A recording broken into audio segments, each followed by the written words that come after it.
सभी को जय गुरुदेव। आज मैं आपकी पाठ्य पुस्तक कृत का भाग 2 के प्रथम पाठ माता का आंचल पाठ के लेखक शिवपूजन सहाय के जीवन परिचय के बारे में बता रही हूँ। शिवपूजन सहाय का जन्म सन 1893 में गांव उनवास, जिला भोजपुर, बिहार में हुआ। उनके बचपन का नाम भोलानाथ था। 10वीं की परीक्षा पास करने के बाद उन्होंने बनारस की अदालत में नकल नवीस की नौकरी की। बाद में वे हिंदी के अध्यापक बन गए। असहयोग आंदोलन के प्रभाव से उन्होंने सरकारी नौकरी से त्यागपत्र दे दिया।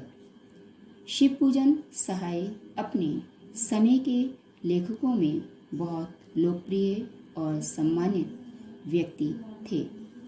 उन्होंने जागरण, हिमालय, माधुरी, बालक आदि कई प्रतिष्ठित पत्रिकाओं का संपादन किया।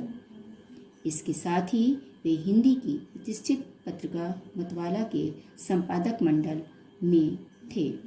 सन 1993 में उनका देहांत हो गया। वे मुख्यतः गद्य के लेखक थे। देहाती दुनिया, ग्राम सुधार, वे दिन, वे लोग, स्मृति शेष आदि उनकी दर्जन भर गद्य कृतियाँ प्रकाशित हुई हैं। शिवपूजन रचनावली के 4 खंडों में उनकी संपूर्ण रचनाएं प्रकाशित हैं। उनकी रचनाओं में लोक जीवन और लोक संस्कृति के प्रसंग सहज ही मिल जाते हैं।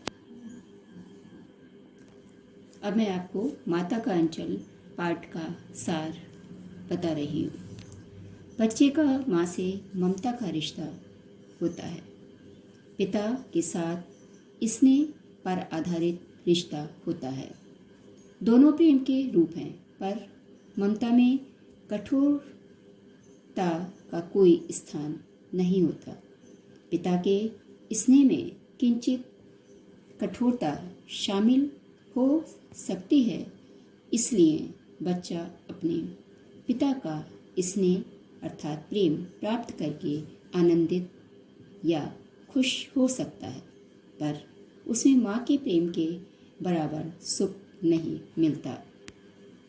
भोलानाथ को अपने पिता से लगाव था, पर विपदा या मुसीबत के समय वह अपनी माँ के साथ या पास जाता है, क्योंकि पिता से डांट खाने की संभावना थी। पर माँ की गोद में हर स्थिति में प्रेम, ममता और दुलार मिलना निश्चित ही था। वह एक बच्चा था और उसे खेलकूद अच्छा लगता था। उनके साथ वह खेल में मगन हो जाता था। एक बार जब वह गुरुजी से डांट खाने के बाद अपने पिता के साथ रोता हुआ जा रहा था, उसने अपने मित्रों को एक चिड़िया के झुंड के साथ खेलते हुए देखा। वह अपना दुख भूल गया और उनके साथ खेलने लगा, क्योंकि यह बच्चों की स्वाभाविक आदत है। भोलानाथ और उसके साथी आसपास उपलब्ध चीज़ों से खेलते थे। वे मिट्टी के टूटे फूटे बर्तन, धूल, कंकड़, पत्थर, गीली मिट्टी और पत्तियाँ, गुड्डे गुड़ियों का खेल आदि खेल खेलते थे। वे समधी को बकरे पर सवार करके बारात निकालने का घर घर भी खेलते थे। कभी कभी लोगों को चिढ़ाते थे।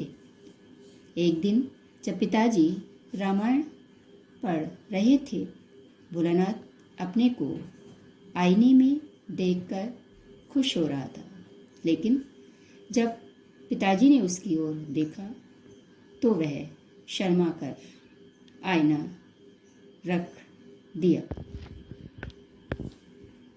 पाठ के अंत में दिखाया गया है कि भोलानाथ सांप से डरकर माता की गोद में आता है। माँ अपने बेटे की हालत देखकर दुखी होती है और उसे अपने आंचल में छिपा लेती है। इस प्रकार जबकि उसका अधिक समय पिता के साथ व्यतीत होता है, परंतु मुसीबत के समय उसे माँ की गोद में ही शांति मिलती है।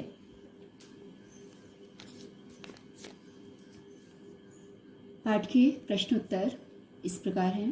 प्रश्न नंबर 1, प्रस्तुत पाठ के आधार पर ये कहा जा सकता है कि बच्चे का अपने पिता से अधिक जुड़ाव था, फिर भी विपदा अर्थात मुसीबत के समय वह पिता के पास ना जाकर माँ की शरण लेता है। आपकी समझ से इसकी क्या वजह हो सकती है?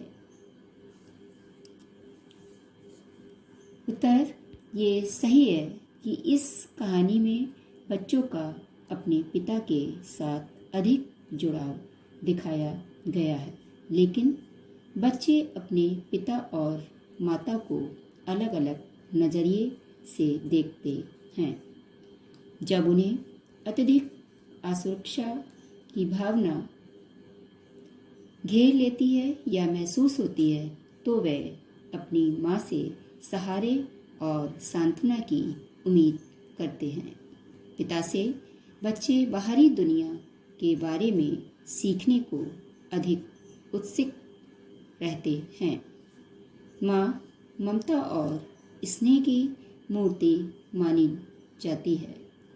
शायद इसीलिए वह बच्चा विपदा या मुसीबत के समय अपनी माँ की शरण में ही जाता है।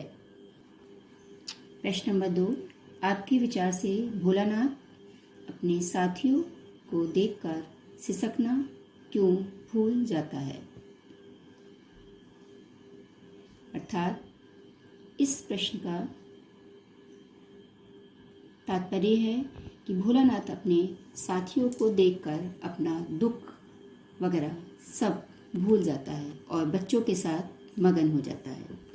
उत्तर, छोटे बच्चों में अक्सर ऐसा देखा जाता है कि जब उनका कोई प्रिय खिलौना मिल जाता है तो वे तुरंत ही पिछला सब कुछ भूलकर अपने खेल में खो जाते हैं या लीन हो जाते हैं।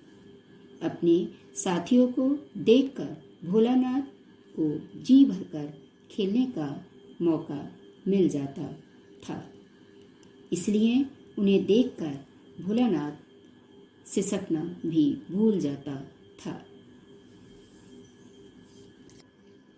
प्रश्न नंबर 3, भोलानाथ और उसके साथियों के खेल और खेलने की सामग्री आपके खेल और खेलने की सामग्री से किस प्रकार भिन्न है?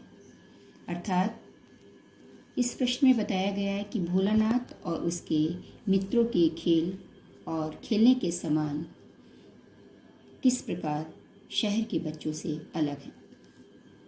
उत्तर, भोलानाथ और उसके साथी अपने आसपास उपलब्ध या मौजूद साधारण से साधारण चीज को भी खिलौना बना लेते थे।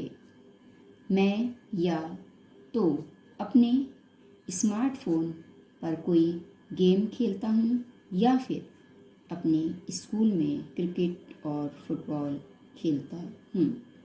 कभी कभी अपनी गली में मैं अन्य यानी दूसरे बच्चों के साथ पिट्ठू खेलता हूँ, लेकिन हमें भोलानाथ और उसके साथियों की तरह पूरे दिन खेलने की आज़ादी नहीं मिल पाती है।